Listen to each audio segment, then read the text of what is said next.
I want to take my wife and 3 kids around the world. He says, you're kidding. He says, I always wanted to do that. He says, where are you going to go? I says, well, I'm going to start off in Hawaii. I says, and then I want to go to New Zealand, Australia, and I want to go up to Japan, and I'm going to go over to Europe. He says, well, wait a minute now. How are you going to book all this? I says, well, I'm already booked in Hawaii. September, October. How'd you get booked in Hawaii so quick?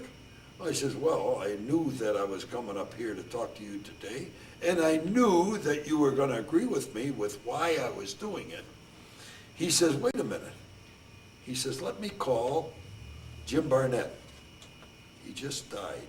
You mentioned somebody else had just died before the interview started. Yeah, Ray Traylor, Big Boss Man. Big Boss Man just died, but Jim Barnett was a promoter in Indianapolis before Bruiser and Snyder got there.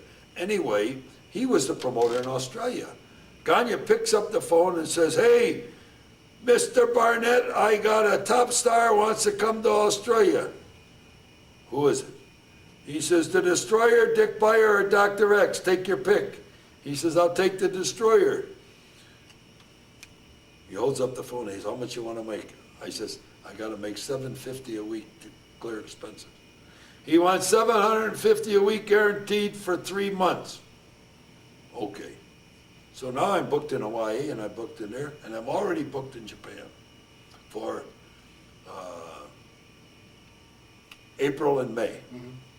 So now I got to get booked in Germany or the Europe. Then I ran into Billy Robinson in Hawaii, and he knew a promoter in Germany. And to make a long story real fast and real short, he booked me in Germany, and I booked him in Minneapolis. So we helped each other. So I went around the world with my wife and 3 kids. It cost me $25,000, and I made $28,000. So I ended up a whole year, $3,000 in the pocket. Mm-hmm. So anyway, it was a great experience. My kids still talk about it. My kids were 10, 7, and 2, and they ended up 11, 8, and 3. I carried my little one around the world, and he is now in his mid-30s, and I said, Rich, I said, I carried your ass around the world when you were 3. You're going to have to take care of my ass now. What comes around goes around. What kept you grounded? I mean, of all the fame you were getting at the time and the traveling around the world, what kept you grounded? What do you mean by grounded? Essentially, what kept you level to the point where you saw fame, fortune, you didn't flee off of that, you had your family with you, but what made you stay on an even keel so you didn't know that it wasn't going to your head, under your mask, or anything like that? I never realized I was a star. I took everything as an investment into my career. Even today, I was inducted into the Greater Buffalo Sports Hall of Fame, and I think it's the greatest thing in the world to be inducted. But in my speech at that particular, I said, I want to share this with everybody that's out here. People from Akron came and so on and so forth. So I've tried to share my experiences and my success with my family and my associates and so forth. So I've never really considered myself a big star. Very good. And then leading up, where we just started talking before we got into that, when you were talking about going into Japan then, and again when you were with Shoei Baba, this special event came about. Side job from wrestling, a little bit of television in your nature. Talk us about it. Well, when I went to Japan in December of 1972. Baba started in October. He had a tour in October and November, and then he wanted me on that tour, but I couldn't because I had made a commitment to Los Angeles.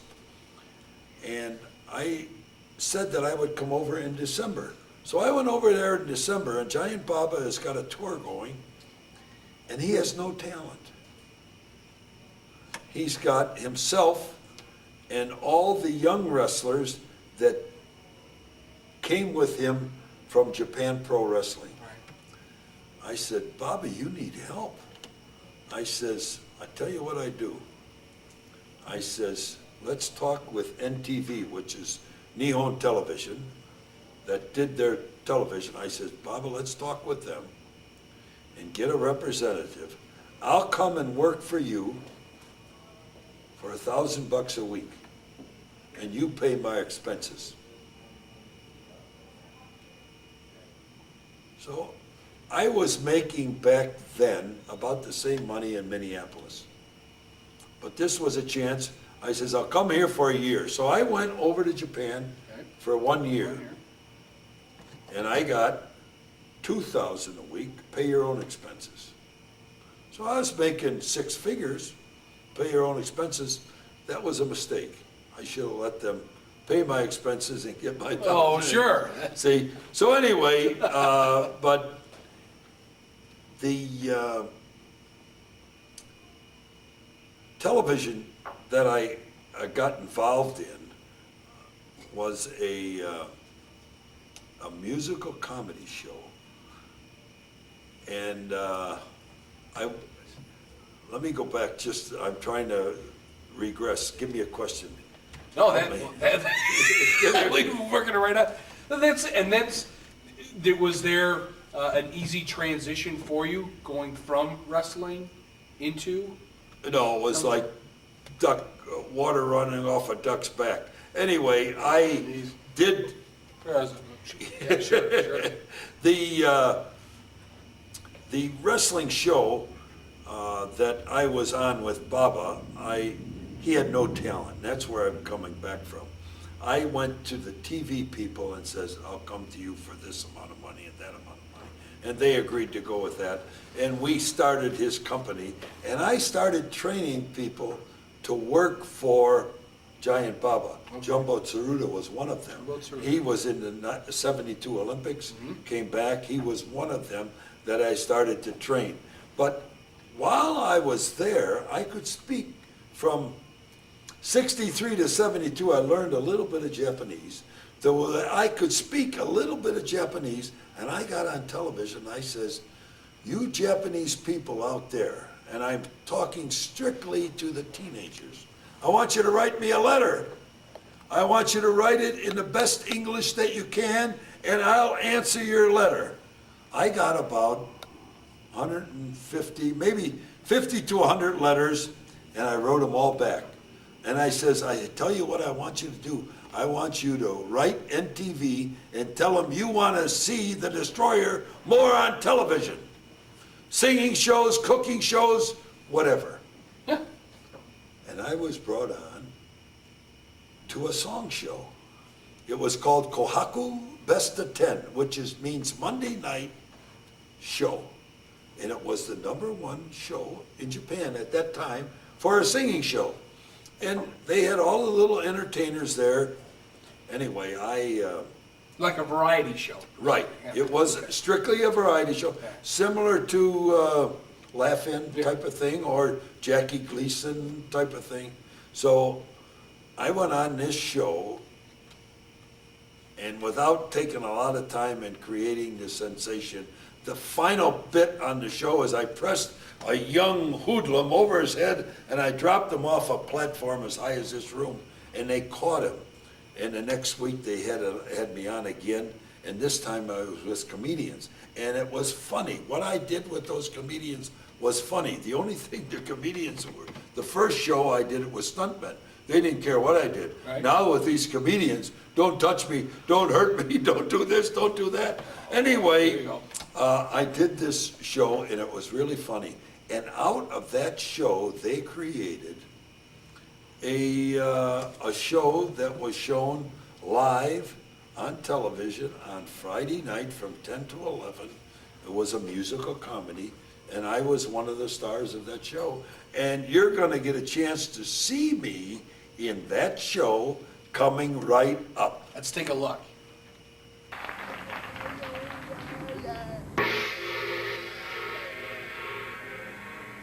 こんにちは。藤田観光さん、こんにちは。どうも、はじめまして。こんにちは。今見てました。今ね、のど自慢やってんですよ。のど自慢。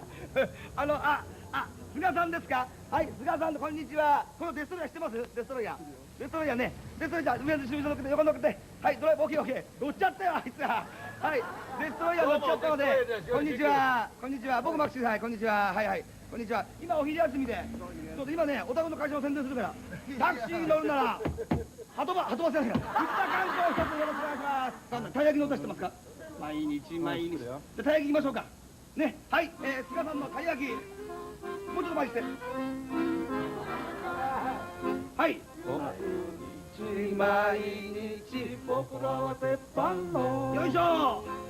上で焼かれて嫌になっちゃうよ。今日はどうして皆さんワックス型のその理由を言ってください。謝恩会なんです。謝恩会ということは学校の卒業ですか？はい。大学ですか？高校ですか？大学です。短大さんでいらっしゃいますか？そうです。どちらの学校ですか？いいのかしら。もうだって卒業しちゃったからいいよ。昭和女子大です。昭和女子大でございます。昭和女子大謝恩会。あ、大丈夫。危ない危ない。はい、歌いました。君が代ですか？青毛を通していくよ。はい。仰げば尊し我が師の恩。はい、大きな声で。はい。いいぞ、昭和女子大。やろうやろう。捕まえて。このおじさんは捕まえてよ。この人はいいや、この人はいいや。こんにちは。お父さん。はい。いや、お父さん。もうしょうがないの、お父さん。はい。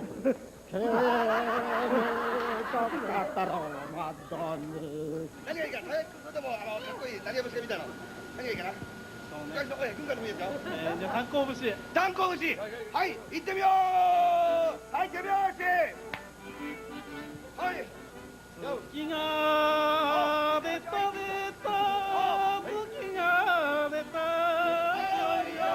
あなた、誰これ。靴。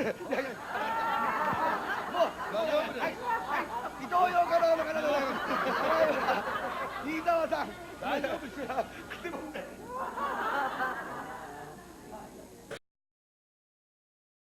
Joey the Bruiser, Tanner Brusso here with Dick the Destroyer Buyer as we bring everything to some closure here and we finish up, and we want to thank you all for watching and hope you're all having a good time. Having the best time of my life here with the Destroyer here. We're You gonna didn't know whether continue to call me Dr. X, Dick Buyer, the Destroyer, did you? Wait a minute, that's me, 3 personalities. And speaking of which, tell us about what your project is about, those 3 personalities coming up in the future. Well, I have a book coming out in January, and I think the title is going to be I Led 3 Lives. Dick Buyer, the Destroyer, and Dr. X. And the writer who's helping me do this in Japan, he says he actually led 4 lives. Dick Buyer, Dr. X, the Destroyer, and Dick Buyer. Recycle. Calling to fruition, that's right. Okay, well, look for that. Start signing up and start lining up at Walden Books. You'll be seeing this book in January. Take a look, and we'll even tell you more about that. Hey, you might even see a bobblehead around, too. That's always a possibility. And like we said, we were talking earlier, when you get a bobblehead, you know that. You made it. Thank you very much. Here we go. Let's bring it home here. Mr. Buyer, the Destroyer here. In the 80s, we're talking about here, wrestling became secondary in your life. You became an elementary school teacher at Akron, Ohio. You've, of course, traveled across the globe. Wait a minute. No, wait a minute. Oh, hold on. Akron, New York. Oh, that's right. You All right, know let's what? stop that. There we go. That's not my blunder. He had one. I got one. No, I don't want to care about it. No, but I'm wait a done. minute. I want to correct it because you know what? When I tell people I'm from They say- Akron, I have to real quick say New York. Oh, you have to because- emphasize New York, not Ohio, folks. No. So now we would start that. Yes, we're talking about Akron, New York. Oh, yes. But what I was getting up to is that you've traveled all around the world. You've been to major cities and towns over your career. But you settled in Akron, New York. What is it about Akron, New York? In 1960, when I was married to my first wife, she had, her parents had a place in Clarence Center on Salt and Cedar. And I was driving around through Akron and different places, and there was a farmer had a sign on his place for sale. And he had 85 acres, 5-bedroom farmhouse, and a 2-car garage with a U-shaped driveway. And he wanted $20,000 for that. I says, you gotta be kidding. I said, I'll give you 15. I went by the next day, I was thinking, give me 16, 17. And I ended up giving 19,750 for 85 acres of land. Wheeling and dealing here. 5-bedroom farmhouse. That's how I got to Akron. I later on bought another farm adjacent to it, and I bought a third farm in 73. So I liked the area. Cut and dried. Yeah. I liked Akron. And it's continuing from this day forward as Right. well. Wonderful spot here. All the folks in Akron, New York. Big shout outs to you as well from the Bruiser, Joey Tenebruso, and of course, the Destroyer, Dick Beyer. Here's a question I have for you right now is we're going to bring this again to an end. July 1993, get right up to the 90s, everything came full circle. After 8,500 matches, your final match, a tag team match, with your son, and it was done at the Budokan. I want you to take me through it and give me your perspective from that one match and how it represented your whole career up to that time. Well, I had wrestled at that time in 1993. I had wrestled 39 years. And I thought that it was time to retire. I was still in pretty good shape. I could still do most of the things I always did in the ring. I didn't want to get to the point that I couldn't do something in the ring. And I had broken my son into the business, so I went to Giant Baba, who was my boss. Now, when I left, I went to Japan in 72, 73, and I stayed 6 years to 79. When I left there in 79, I asked Baba if I could come back he says, you can come back anytime you want. You pick up the phone, you call, you want to come back in the winter, the summer, for any kind of a tour, come back, we'll pay you X amount of dollars. You had carte blanche. So anyway, I went home. I came back in 80 and 81 for the summertime. I had divorced my first wife at the time, and I was a single parent with my daughter.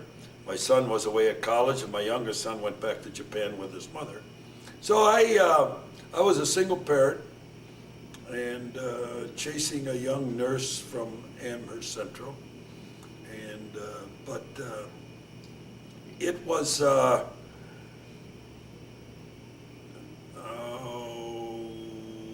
lost where I was. Where am I, honey?